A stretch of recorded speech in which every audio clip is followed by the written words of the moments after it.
Segment है वो आपके साथ डिस्कस करते हैं बॉडी बिल्डिंग के हवाले से, जो कि आजकल तमाम ही नौजवानों का एक मकबूल खेल बन चुका है। सिर्फ लड़कों का नहीं, लड़कियां भी हम देख रहे हैं कि आजकल वो हमें जिमिंग करती दिखाई देती हैं। बिल्कुल ऐसे ही है। तो एक दौर था जब इस खेल में स्पेसिफिकली, क्योंकि फॉलो तो हम हमेशा से जो यूरोपियन कंट्रीज हैं उनको ही करते आए हैं, जो मगरबी ममालिक हैं उनकी ही उजारादारी थी। लेकिन गुज़श्ता 2 दहाइयों से हम देख रहे हैं कि पाकिस्तान में भी इस पर बहुत काम हुआ। बॉडी बिल्डिंग जो है वो बहुत ज्यादा यहां पर भी प्रमोट की जा रही है। पाकिस्तान के जो बॉडी बिल्डर हैं वो इंटरनेशनल लेवल्स पर जा रहे हैं, अपना नाम वहां पर पैदा कर रहे हैं, पाकिस्तान की नुमाइंदगी कर रहे हैं। तो आज हमारे साथ ऐसे ही एक नामवर बॉडी बिल्डर हैं शेख सादिक, जिन्होंने दुबई में, स्पेन में, मलेशिया में बहुत से ममालिक में कामयाबी समेटी है। और भी बहुत सारे ऐसे मुकाबले हैं जहां पर वो बैनुल अक़वामी सतह पर पाकिस्तान की नुमाइंदगी का एजाज भी हासिल कर चुके हैं। शेख सदीक ने हमें इस वक्त ज्वाइन किया है, उनसे बात करेंगे। सदीक, बहुत शुक्रिया आपके वक्त के लिए। Welcome to new Pakistan. सबसे पहले तो यही आपसे जानना चाहेंगे कि कौन कौन से ऐसे ममालिक हैं जहां पर आप विजिट कर चुके हैं और पाकिस्तान को वहां पर रिप्रेजेंट कर चुके हैं, कौन कौन से इनामात अभी तक जीत चुके हैं? जी, थैंक यू न्यू पाकिस्तान, क्योंकि मैं शुक्रिया अदा करना चाहूंगा सबसे पहले न्यू पाकिस्तान का कि उन्होंने मुझे क्या कहते हैं कि बोलने का मौका एक क्या कहते हैं कि अपने चैनल पे दिया। और मैं ये बताना चाहूंगा कि मेरा नाम शेख सदीक है और मैं पाकिस्तान का प्रोफेशनल बॉडी बिल्डर हूँ। देखिए कि मैंने बेसिकली मैं बिलोंग करता हूँ रावलपिंडी से। मेरे पास तकरीबन कुछ 10 टाइटल हैं, ठीक है, जिसमें आप नेशनल और इंटरनेशनल, जैसा कि मैं 3 time mister Islamabad, capital zone और नेशनल चैंपियन, फिर इंटरनेशनल जो मेरी चैंपियनशिप है जिसे मैंने इंडिया के हरीफ को हराकर 2016 में मैंने गोल्ड मेडल जीता था।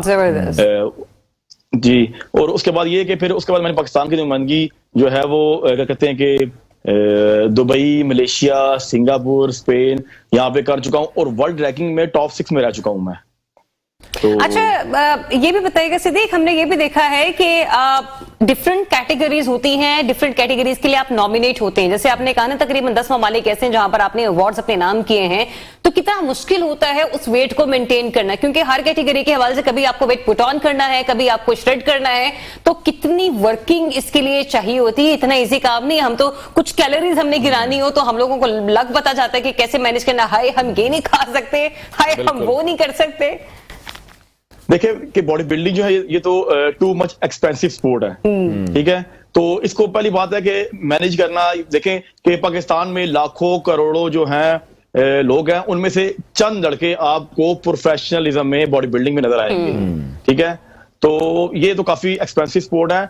और मैं थोड़ा सा ये बताना चाहूंगा कि कुछ जो अभी रिसेंटली अभी पाकिस्तान की नुमाइंदगी हम करके आए हैं, सिर्फ 2 लड़के पाकिस्तान से, और 30 ममालिक वहां पे जो है उन्होंने शिरकत की थी। और क्या कहते हैं कि पाकिस्तान में वहां पे 4th प्लेस सिक्योर की है, जिसमें मेरे साथ थे अदील शहजाद, जिन्होंने उधर पार्टिसिपेट किया और 4th प्लेस हमने वहां पे जो ठीक है। लेकिन सदीक, हम तो यही देखते आए हैं कि जो बॉडी बिल्डिंग है, जिस तरह से आप भी बात कर रहे हैं, being a part of industry, मुझे बड़े अच्छे से आइडिया है कि पाकिस्तान में तो इसकी सरपरस्ती उस तरह से नहीं की जाती जिस तरह हम बाहर के ममालिक में देखते हैं। अगर हम क्रॉस द बॉर्डर भी बात करें इंडिया के, वहां पर बड़े जबरदस्त कंपटीशन होते हैं। वहां पर जो यूरोपियन बॉडी बिल्डर्स हैं वो बड़े हम देखते हैं कि आते जाते रहते हैं। वहां पर बहुत ज्यादा इस खेल की सरपरस्ती की जाती है। पाकिस्तान में तो बहुत ज्यादा इश्यूज हैं। आप जिन तमाम ममालिक में गए, आपने जितनी अचीवमेंट है वो आपको फिर अपने पर करनी पड़ी हैं या कोई स्पॉन्सर करता रहा आपको? देखिए मैं आपको थोड़ा सा, ये तो बहुत अच्छा क्वेश्चन आपने किया कि इंडिया हमसे बहुत आगे है। लास्ट टाइम देखिए अभी कुछ टाइम पहले इंडिया जो है वो वर्ल्ड चैंपियनशिप में उन्होंने पार्टिसिपेट किया। तो देखे कि उन्होंने वो 104 एथलीट वो साथ लेके गए हैं अपनी टीम के। और पाकिस्तान के जो लड़के हैं वो अपनी मदद आगे तक जाते हैं, ठीक है। 1 से 2 लड़के जाते हैं बहुत मुश्किल से, और उनके लिए भी मुश्किलात खड़ी की जाती है। अब मैं थोड़ा सा आपको बताना चाहता हूं कि मैं इस्लामाबाद में गन एंड कंट्री क्लब का एम्प्लॉय हूं, ठीक है जी। और 12 साल से वहां पे मैं एम्प्लॉय हूं। तो वहां पे जो अगस्त 2023 से पहले की मैनेजमेंट थी वो प्रॉपर तौर पे मुझे स्पॉन्सर, सपोर्ट, यानी कि जो वीजा, टिकट, रजिस्ट्रेशन फीस सब कुछ वो मुझे मुहैया करते थे। जैसे अगस्त 2023 में मिनिस्ट्री ऑफ स्पोर्ट्स ने हमें ज्वाइन किया ना, हमें टेक ओवर किया, तो उन्होंने आते सारी जो हमें मुश्किलात हमें देखनी पड़ी। यकीन करें कि कहने को तो वो स्पोर्ट्स मिनिस्ट्री थी, ठीक है। तो लेकिन उन्होंने क्या किया, उन्होंने आते सारी कुछ बस वो अनप्रोफेशनल बंदे आप समझ लें, हमारे इदारे में एक अनप्रोफेशनल बंदा लगा दिया जो सबका पुलिस से, मोटर पुलिस से आया हुआ बंदा था, उसको सेक्रेटरी अपॉइंट किया। ठीक है, तो मेरी बस ये रिक्वेस्ट है जो मौजूदा हमारे एडमिनिस्ट्रेटर है अरशाद नदीम कियानी साहब से, कि वो जो हमारे गन कंट्री क्लब के सेक्रेटरी हैं उनके खिलाफ उनको फौरन हटाया इसलिए जाए कि देखें कि उन्होंने मेरे पे, अब हम पाकिस्तान की नुमाइंदगी करने के लिए बाहर के मुल्क जा रहे हैं और उन्होंने मुझे इदारे की निस्बत से एक FIR मेरे पे कटवा दी 24 नवंबर को। 22 नवंबर को हम यहां से पाकिस्तान से जा चुके थे और 24 नवंबर को उन्होंने मेरे पे FIR कटवा दी हरासमेंट की।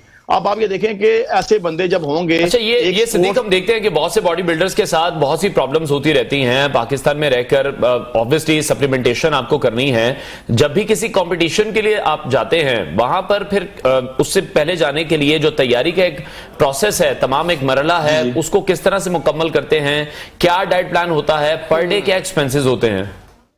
देखिए जी, पर डे हमारे जो एक्सपेंस हैं वो कम से कम 5 से 6 हज़ार रुपए हैं आजकल। यानी कि आप देखें क्योंकि उसमें हमारे एग वाइट्स हैं तकरीबन 50-60 जो वो होते हैं एग वाइट्स हैं, चिकन कम से कम महीने का 2 लाख ठीक है एक्सपेंस है। नहीं, लेकिन देखिए सिद्दीक, इतने पैसे अब आप लोग इन्वेस्ट करते हैं विद इन पाकिस्तान, फिर क्या प्राइस आपको मिलता है? इंटरनेशनली आपको क्या प्राइसेस मिलते हैं?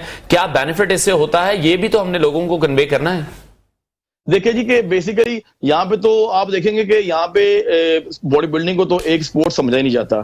ठीक है, लेकिन उसके बावजूद हम तो सिर्फ पाकिस्तान का झंडा जो है वो लहराने के लिए, पाकिस्तान को रिप्रेजेंट करने के लिए हम जाते हैं वहां पे। ठीक है। फर्स्ट जितने भी मेरे इनामात थे मैंने सारे पाकिस्तान के नाम किए हैं और कुछ हमारी मुश्किलात ऐसे थी कि वो आप थोड़ा सा मैं बताऊंगा कि जो हमारे स्पॉन्सर थे वो क्लोज कर दिए गए और जो हमारे क्लब सेक्रेटरी हैं जो बेसिकली है तो वो स्पोर्ट्स मिनिस्ट्री है, लेकिन उनका ताल्लुक बैकअप जो है वो एक मोटर पुलिस से है। वो मैं आपको बताना इसलिए चाह रहा हूं कि हमारे साथ जो ज्यादती हुई है, जो हमारे साथ की गई है अभी मौजूदा रिसेंटली कोई लास्ट वीक में, कि उन्होंने हमें टॉर्चर किया, हरास किया ताकि हम पाकिस्तान की नुमाइंदगी वहां पे ना कर सके। ठीक है, तो मैं ये उसके बाद फिर उन्होंने मुझे जॉब से जो है वो जबरन टर्मिनेट कर दिया। अब मैंने फिर पिटीशन दायर की हाई कोर्ट में, तो काफी मुश्किलात उन्होंने हमारे लिए खड़ी की है। तो मैं मौजूदा एडमिनिस्ट्रेटर साहब जो आए हैं अरशाद नदीम कियानी साहब, उनसे रिक्वेस्ट करूंगा कि जो हमारे सेक्रेटरी है इनको फौरन हटाया जाए और इनके खिलाफ बाकायदा इंक्वायरी की जाए। देखें कि यहाँ पे तो हम स्पोर्ट्स को प्रमोट करने के बजाय हम तो उसका बेड़ा गर्क कर रहे हैं।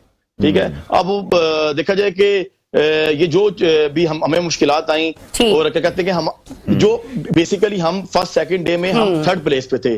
चलिए, आपका मैसेज जो है ना सिर्फ आपने कन्वे बल्कि हमारे प्लेटफॉर्म के जरिए भी उन तक ये कन्वे हो चुका हो। बहुत शुक्रिया आपका सिद्दीक शेख, आपने वक्त दिया।